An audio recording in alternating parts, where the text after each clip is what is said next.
안녕하세요. 건물한복덕바입니다. 구독과 좋아요, 알림 설정, 회원가입 부탁드리겠습니다. 오늘을 기준으로 7월 8일 달러 인덱스를 보면 정말 어마무시하죠. 아니 어떻게 거의 반년이 지난 6개월이 지난 시점에서도 이렇게 달러 인덱스가 무슨 뭐 다비드 조각상이야? 그냥 그대로 존재감을 수천 년이 지나도 유지할 것 같은 그런 느낌. 거의 뭐 105선에서 멈춰 있는 듯한 모습을 보이는 건 이게 정말 세계가 단일 통화국가로 통일이 된 듯한 착각에 빠지게 만들죠. 그 정도로 지금 달러의 위세는 거의 뭐 파상적인 모습을 고스란히 보여주고 있는 건데, 특히 유럽이 지난달 기준금리 인하를 통해서 이런 달러의 파상 공세에서 벗어나고자 몸부림을 치면서 극적인 기준금리 인하라는 버튼을 눌렀었는데, 이게 해피엔딩이 아니라 새드엔딩이 되고 있죠. 지금 증시가 제대로 살아나지 못하고 있습니다.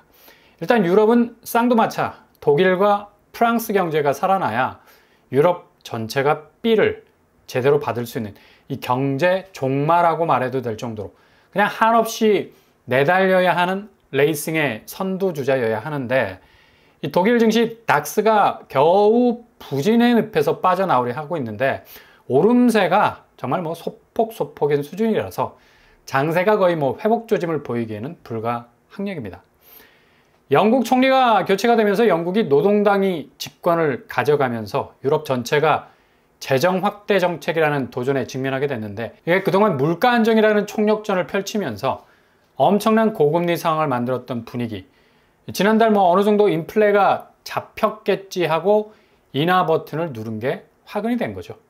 일단 정치 지형도가 바뀌니까 유동성 확대는 그냥 기정사실이 되어버린 건데, 돈을 풀면 당연히 인플레는 자극될 수밖에 없겠죠. 그래서 독일 증시가 이렇게 영향을 받아서 휘청거리다가 마음을 다잡고 스스로를 축혀 세우려 하다가 다시 발장 도루묵이 되는 궤적으로 가고 있습니다.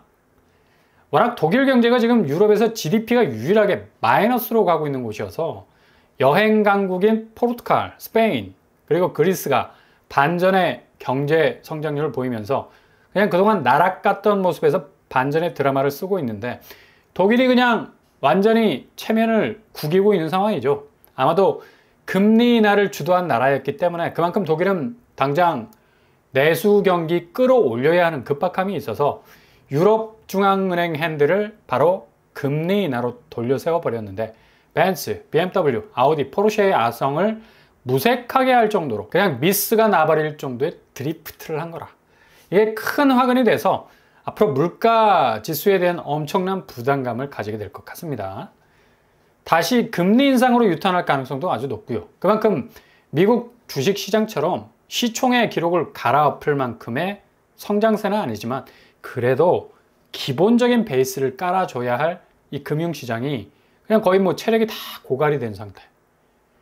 게다가 프랑스는 까그 40이 정말 헤어나올 수 없는 수렁에서 허우적거리고 있는데, 이번에 르펜 정국이 집권 가능성을 내비치는 모습, 이 마크롱의 입지가 상당 부분 어려워질 것으로 보이고, 여기도 역시 유동성 확대 정책, 뭐 재정이 엄청나게 나라 곳간을 통해서 풀려나올 전망이라 물가 잡기란 정말 하늘의 별 따기가 될 것 같습니다.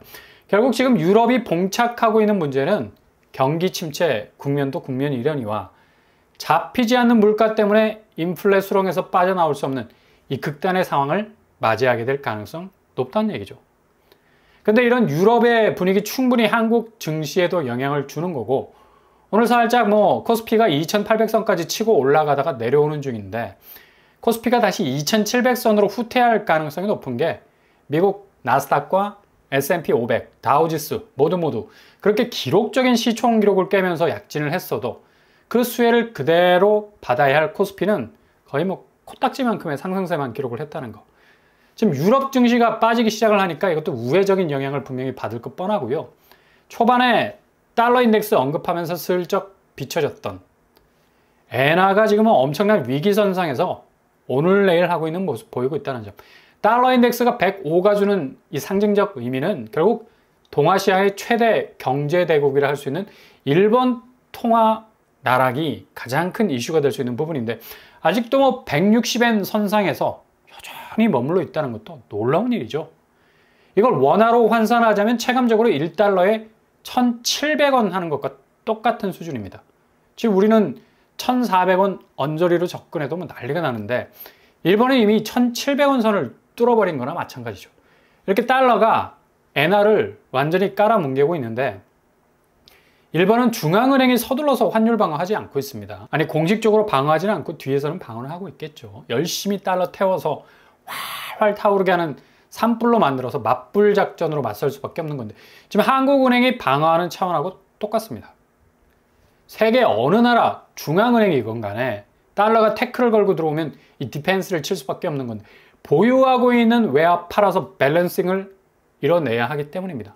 근데 이 정도면 뭐 한국 같으면 중앙은행이 공식적 방어를 위해서 금리를 올려도 벌써 올렸을 텐데 일본은 꼼짝을 안 하죠. 버블의 쓰라린 경험으로 견뎌온 30년 세월의 트라우마가 정말 짠하게 느껴질 정도이기도 한데 섣불리 금리 올렸다가는 나라 빚의 이자는 감당이 안 되는 일본 부동산 역시 뭐 엄청난 부채가 깔려있는 시장이기도 하고 지난 1990년 초반의 버블 사태로 어느 정도 털었던 경험이 있기 때문에 한국만큼은 뭐 아니겠지만 이렇게 속절없이 금리 인상을 중앙은행에서 단행하게 되면 뭐 그대로 금융시장의 대혼돈, 이자에 대한 압박감을 더욱 세게 누를 수 있는 방아쇠를 당기게 되는 거죠.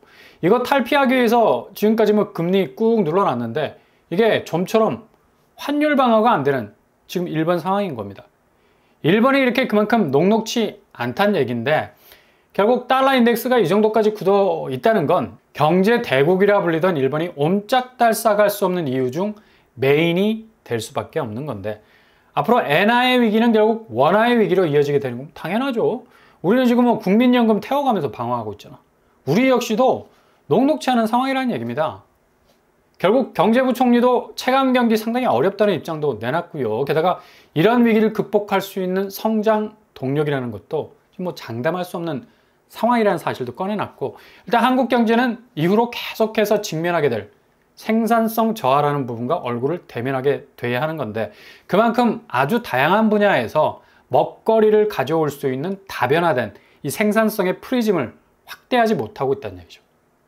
우리는 수출 품목이 아주 심플한 편입니다. 뭔가 자체적으로 격까지 붙여서 접붙임할 수 있는 생산성의 능력이 많이 저하가 되고 있어서 다변화된 먹거리 창출이 거의 불가능한 상태까지 이르렀고 이렇게 생산성 저하의 가장 기저에 깔린 이유는 바로 인구 절벽이라는 사실도 빼놓을 수 없는 이유가 뭐 사람이 있어야 뭐가 제대로 돌아갈 수 있는 건데 기본 사람이라는 파이가 경쟁에서 빠지게 되니까 당연히 만들어낼 수 있는 주체의 동력원이 블랙아웃이 되는 건데 이거 갈수록 악화될 수밖에 없는 상황이란 얘기죠. 결국 경제부총리도 우리 경제의 가장 큰 잠재적 위험을 부동산 PF 시장 그리고 가계부채 증가세 이 두 가지 화두를 포인트로 찝었습니다. 그만큼 이게 중국 산업구조의 뼈대와 비슷하기 때문에 한 방에 와르르 무너질 수 있는 아주 비약적인 위기증대의 화산구조를 이루고 있어서 슬슬 연기가 나는 위기의 활화산이 결국엔 대폭발이라는 용암 분출의 붕괴가 터질 수 있는 리스크 어느 때보다도 높다는 걸 여실히 보여준 키워드가 아닌가 생각해 볼 수 있겠습니다. 경제부총리가 이런 위기감을 드러낸 상황에서도 뭐 여전히 부동산 시장은 역대 최고가, 정거점 회복, 매도자 우위, 집값 폭등, 불장 등등등 온갖 태울 수 있는 캠파이어를 위한 장작불을 쌓아놓고 있는데 이거 자칫하면 장작불 아니라 다이너마이트가 될 수 있다는 것. 그만큼 시장에 혼선을 줄 수 있는 판단 미스로 작용할 수 있다는 얘기죠. 지금 5대 은행 가계대출 증가맥 추이를 보시면 이게 되게 의미 있는 포인트가 있는 게 뭐냐면 주담대 추이와 가계대출 추이가 비슷하게 가고 있다는 점입니다. 그러니까 가계대출의 전부가 주담대라는 얘기예요. 주담대는 5.8, 가계대출 5.3. 거의 유사하게 가고 있다는 것도 부채 자체의 리스크가 굉장히 왜곡되어 있다는 걸 볼 수가 있죠. 이게 그냥 다른 부채 명목으로 쓰여진 것도 아니고 오로지 아파트. 이거 하나에 목숨을 거는 게 모든 가계대출의 일방통행 같은 대출 추이인데 부동산 시장의 위기가 급격하게 불어나게 되면 그냥 모든 가계의 자금 위기는 동시다발적으로 터질 수밖에 없는 구조라는 얘기예요. 결국 개인 디폴트의 발생이 한국은 아파트 시장에서 죄다 쏠려 있다는 걸 여실히 보여주는 지표로 볼 수가 있죠. 이런 지표 아마 세계 유례를 찾아볼 수 없을걸? 중국과 비슷한 뼈대를 가지고 있다고 하는데 이건 뭐 중국 하드웨어 구조보다 더 심각한 양상인 것으로 보이죠. 결국 한국은 어느 하나 독립적인 이 부동산 시장의 캐릭터란 존재하지 않습니다. 죄다 PF 위기, 건설사 위기, 미분양, 대출, 은행 건전성 이 모든 게 서로 간의 파일을 장악하면서 한 발 두 발 들여놓고 있는 상황이라서 그냥 하나가 넘어지면 와장창 무너질 수 있는 아찔한 구조를 가지고 있다는 거예요.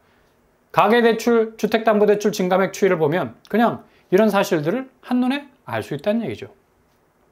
이런 구조 자체가 위기라는 얘기죠. 한 바구니에 계란이 알짜없이 다 담겨져 있다는 얘기인데 이 구조 굉장한 위기로 다가올 가능성 많다는 얘기입니다. 그래서 2008년 금융위기 터졌을 당시와의 데자뷰, 당시에도 저축은행 사태가 터지면서 부동산 PF 위기가 급상승하면서 영업정지를 먹은 것도 있고요. 그냥 뱅크런이 당장 터지기 일보 직전이었고 지금처럼 이런 위기가 언급이 되면서 집값은 또 오히려 올라간다는 볼멘 소리들이 터져나오고 있었는데 지금 상황 똑같지 않습니까? 당시에는 2008년 글로벌 금융위기가 터지지 않았어도 국내에 산적해 있었던 금융권 부실과 PF로도 충분히 터지고 남았을 거예요. 근데 갑자기 뭐 미국발 금융위기 터지면서 그냥 완전히 아사리판이 되고 말았던 거죠. 그냥 그렇게 장밋빛 만발이었던 주택시장이 붕괴가 될 정도로 레버리징 했던 수요들은 거의 뭐 폭탄 다 맞게 됐고 이걸 복구하는데 디레버리징 하는 데는 뭐 수년의 시간이 걸렸다는 얘기죠. 지금 그림이 딱 이렇게 가고 있는 것도 정말 신기한 일입니다. 앞으로 어떤 일이 벌어질 것인지는 아무도 모릅니다. 그러나 분명한 건 당시 금융시장보다 더 혹한의 금리 상황이 전개가 되고 있다는 것. 초반에 말씀드린 달러 인덱스가 요지부동이라는 사실만큼 앞으로 금리가 가시밭길이 될 거라는 지표 보여주는 것도 없을 것이면서 유럽이 흔들리고 있고 특히 일본의 엔화가 허우적거리면서 통화 가치의 나락으로 가는 모습. 남의 일이 아니란 얘기죠. 그만큼 환율 지수가 터트리고 나올 물가 불안 요소는 인플레 불꽃놀이를 시작하게 될 건데 뭐 벌써부터 금리 인하 얘기가 나오니까 이것 또한 뭐 고개를 갸우뚱하게 하죠. 이번 달 금통은행 기준금리를 동결할 가능성 100%. 근데 8월 인하한다? 당장 다음 달에 40% 가능성? 그러나 이런 예측은 바로 미국의 기준금리 인하 움직임과 연동이 돼 있어서 연준이 금리를 움직여야 가능한 얘기인데 9월 인하론 글쎄요. 아마 상당히 힘이 쑥 빠져 있는 건 사실입니다. 이런 시장의 기대와는 달리 서울 집값은 이미 보합으로 접어들고 있는 분위기도 느껴지고요. 상승폭이 조금씩 줄어들고 있는 궤적 보일 것 같습니다. 자꾸 집값 오른다는 소리에 피로도가 이미 6조로 대출을 땡긴 사람들 말고 이후에 추세적인 대열에 합류할 사람들이 망설여질 수밖에 없지. 집값 자꾸 올린다는데. 내린 거 보고 진입하려 했는데 손절 현상이 급격하게 아마 확산이 될 것 같고 굳이 뭐 특례 대출 조기 소진까지 기다릴 이유 없이 집값에 대한 전망이 그리 현실적이지 못하다는 비관론이 더 확대가 될 것으로 보여서 이미 이 조짐은 7월 지표에서부터 서서히 나타나기 시작할 겁니다. 그러니 잘 지켜보실 수 있길 바랍니다.